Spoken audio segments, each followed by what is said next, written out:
Teenage বয়সের প্রেম গুলো কেমন হয় জানেন? গল্পটা আপনাদের কাছে হাস্যকর লাগতে পারে, তবে বাস্তবতা এমনই। ওই বয়সে এমনটাই হয়। গল্পটা পাঠিয়েছে বাংলাদেশের কোন এক প্রান্ত থেকে। তিনি যেভাবে লিখেছেন আমি ঠিক সেভাবেই বলছি। আমার নাম রাত।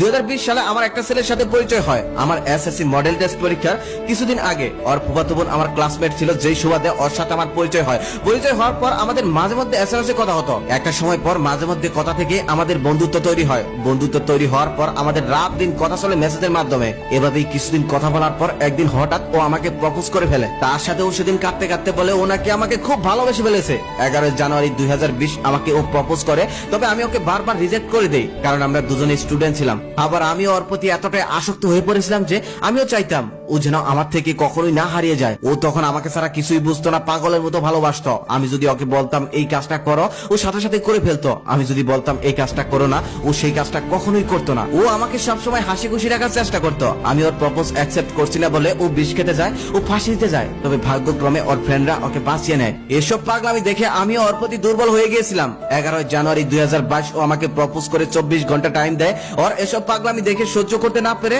12 তারিখ আমিও রাজি হয়ে যাই। আমিও ওকে ভালোবাসি বলে ফেলি। এরপর থেকে আমাদের মধ্যে সম্পর্ক আরো গভীর হতে থাকে। আমাদের মধ্যে ভালোবাসা দিন দিন বাড়তেই থাকে। আমি যা বলতাম ও তাই করতো। যদিও ওর খারাপ হবে এমন কথা আমি কখনোই বলতাম না, সবসময় ওর ভালোই চাইতাম। আমাদের সমবয়সী রিলেশনশিপ হয়, আমরা দুজন দুজনকে খুব বুঝতাম, আবার দুজন দুজনকে প্রচন্ড ভয় পেতাম। আমি যদি কখনো 1 মিনিটও কল ধরতে দেরি করতাম তাহলে ও আমাকে 10 মিনিট গালি দিত, আবার তারপর নিজেই কান্না করতো। এক কথায় ওর দিকে ওর দুনিয়া একদিকে আর আমি আরেক দিকে ছিলাম। আমাদের বাড়ি পাশাপাশি হয়, দিনের বেশিরভাগ সময় ও আমাদের বাড়ির আশেপাশে ঘোরাঘুরি করতো। দিনে 4-5 বার আমাদের বাড়ির পাশে আসতো শুধুমাত্র আমাকে একটু দেখার জন্য। যদি ওর কোনো ফ্রেন্ড ওকে বলতো রাত এখন ওইদিকে যাচ্ছে, তাহলে সে পাগলের মতো ছুটে আসতো আমাকে দেখার জন্য। আমাকে ও অন্ধের মতো ভালোবাসতো। যদিও আমি দেখতে তো এমন সুন্দর ছিলাম না, আমি শ্যামলা ছিলাম, তাও ও আমাকে একদম পাগলের মতোই ভালোবাসতো। এভাবেই চলতে থাকলো আমাদের সেই প্রেম। তারপর আমি এসএসসি পরীক্ষা দিলাম। এসএসসি পরীক্ষা দেওয়ার পর আমার আর ওর সম্পর্কের কথা আমার বাড়ির মানুষ জেনে যায়। জেনে যাওয়ার পর আমাকে আর কলেজে অ্যাডমিশন নিতে দেয় না। আমাকে ওরা বলে আমাকে নাকি বিয়ে দিয়ে দিবে।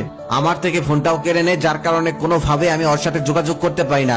এদিকে ও আমার সাথে কথা বলার জন্য একদম পাগল হয়ে যায়, একদম ছটফট করতে থাকে। আমার ফোন কেন বন্ধ এটা ভেবে সে ছটফট করতে থাকে। এরপর আমি আমার মামাতো বোনের মোবাইল থেকে ওকে একটা মেসেজ করি আর সমস্ত ঘটনা খুলে বলি। আর বলি আমি যখন সময় পাবো এই মোবাইল থেকে তোমাকে ফোন দেবো। তখন ও সাথে সাথে আমাকে ভিডিও কল দেয় আর আমাকে দেখার পর কান্নায় ভাসিয়ে দেয়। সেদিন ওর কান্না দেখে আমি আরো দুর্বল হয়ে যাই। এর কিছুদিন পর আমার মা আমাকে ফোন ফিরিয়ে দেয়, তবে সিম দেয় না। তারপর আমি আমার মামাতো বোনের মাধ্যমে ওকে এই বিষয়টা জানিয়ে দেই যে আমাকে মোবাইল দেওয়া হয়েছে, তবে সিম দেওয়া হয়নি। তখন ছিল রমজান মাস। রোজা রেখে হেঁটে হেঁটে আমাদের বাড়ির পাশে এসে সিম রেখে চলে যায়। আমি সেই সিমটি নিয়ে ওর সাথে কথা বলতাম, আবার কথা শেষ হলে সিমটি খুলে রেখে দিতাম। এরপর এভাবেই দিন যাচ্ছিল। হঠাৎ ও 22 রোজার দিন আমাকে বলে রাত আমি তোমার সাথে সামনাসামনি দেখা করতে চাই। তারপর আমরা দুজন অনেক ভেবেচিন্তে সিদ্ধান্ত নেই সেরির পর আমরা দেখা করব। তারপর ফজরের আজানের পর ও ওর একটা ফ্রেন্ডকে সাথে করে নিয়ে আমার সাথে দেখা করার জন্য চলে আসে। ফজরের আজানের পরেও কিছুটা অন্ধকার সময় থাকে, ওই সময়টাতেই আমরা দেখা করি। ও সেদিন আমার জন্য একটা রিং নিয়ে আসে। সেই রিংটা ও আমাকে নিজ হাতেই পরিয়ে দিয়েছিল। যখন ওই রিংটা ও আমাকে পরিয়ে দিয়েছিল ওর হাত থরথর করে কাঁপছিল। রিংটা পরানোর পরেও যতক্ষণ ও আমার সামনে ছিল ততক্ষণ একটা বারও আমার চোখের দিকে তাকায়নি। সমস্ত সময় ও মাটির দিকে তাকিয়েছিল। ওর এমন সম্মান দেখে সেদিন আমি ওকে আরো বেশি ভালোবেসে ফেলি। 29 রোজায় আমরা আবারও দেখা করি। সেদিন ও আমার জন্য একটা মেহেদি, একজন নুপুর আর আরো কিছু রিং নিয়ে আসছিল। ওর নাকি সেদিন সবকিছু নিজ হাতেই পরিয়ে দেওয়ার ইচ্ছে ছিল, কিন্তু ফজরের আজানের পর তাড়াতাড়ি আলো হয়ে যায়, যার কারণে ওর চলে যেতে হয়, কারণ কেউ যদি দেখে ফেলে তাহলে তো সমস্যা হয়ে যাবে। ওই দিন আবার হালকা হালকা বৃষ্টি হচ্ছিল। যতক্ষণ আমরা ছিলাম ততক্ষণ দুজনেই ভিজতে ছিলাম। তারপর আমরা বিদায় নিয়ে নেই। ততদিন পর্যন্ত সবকিছু ঠিকঠাকই ছিল। আমার বাবা মাও জানতো না যে আমরা রিলেশন চালিয়েই যাচ্ছি। তবে এরপর শুরু হয় আরেক সমস্যা। আমার একের পর এক বিয়ের প্রপোজাল আসতেই থাকে। তখন আমি ফোন করে ওকে সবকিছু জানাই আর বলি এখন আমরা কি করব। ও তখন ওদের বাড়িতে বলে, কিন্তু ওর বাবা মা ওকে বলে তোমার এখনো বিয়ের বয়স হয়নি, বিয়ের বয়স হলে ওর থেকে সুন্দর একটা মেয়েকে তোমাকে বিয়ে করিয়ে দিব, ওই মেয়েকে তুমি ভুলে যাও। এদিকে আমার তো বাবা মাকে বলার সাহসই ছিল না। আমরা দুজনেই খাওয়া দাওয়া বন্ধ করে দেই, তবে কাউকে বুঝাতে পারি না যে আমরা দুজন দুজনকে কতটা ভালোবাসি।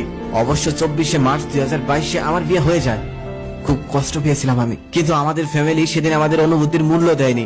আমার সুজন এখন আর আগের মতো হাসে না, সব সময় মন মরা হয়ে থাকে। ওর বাবা মা ওকে বলেছিল অনেক সুন্দর একটা মেয়েকে ওকে বউ বানিয়ে দেবে, কিন্তু ওর বাবা মাকে কে বোঝাবে তার ছেলে যে আমাকে ছাড়া কিছুই বুঝতে পারে না। বিয়ের পরে একদিন হঠাৎ ওর সাথে আমার বাজারে দেখা হয়। দুজন অনেক দূরত্ব ছিলাম, কিন্তু ওর চোখে আমি পানি দেখেছি। আমি জানি ওই পানিটা আমারই জন্য। সেদিন ওর চোখের পানি আমি সহ্য করতে পারিনি। আমার মনে হয়েছিল আত্মহত্যা করে ফেলি, কিন্তু আত্মহত্যা যে মহাপাপ। আমি আজও রোজ ওর পিক দেখে ঘুমাতে যাই। রোজ পুরনো এসএমএস গুলো পড়ি আর মনে মনে ভাবি কি এমন হতো যদি আমরা দুজনই একসাথে থাকতাম। পৃথিবীর কি এমন ক্ষতি হতো যদি আমরা দুজন দুজনকে পেতাম। অবশ্য এখন আমার একটাই চাওয়া, আমার ভালোবাসা সারা জীবন ভালো থাকুক। আমি রাত্রি ফটিকছড়ি থেকে বলছিলাম।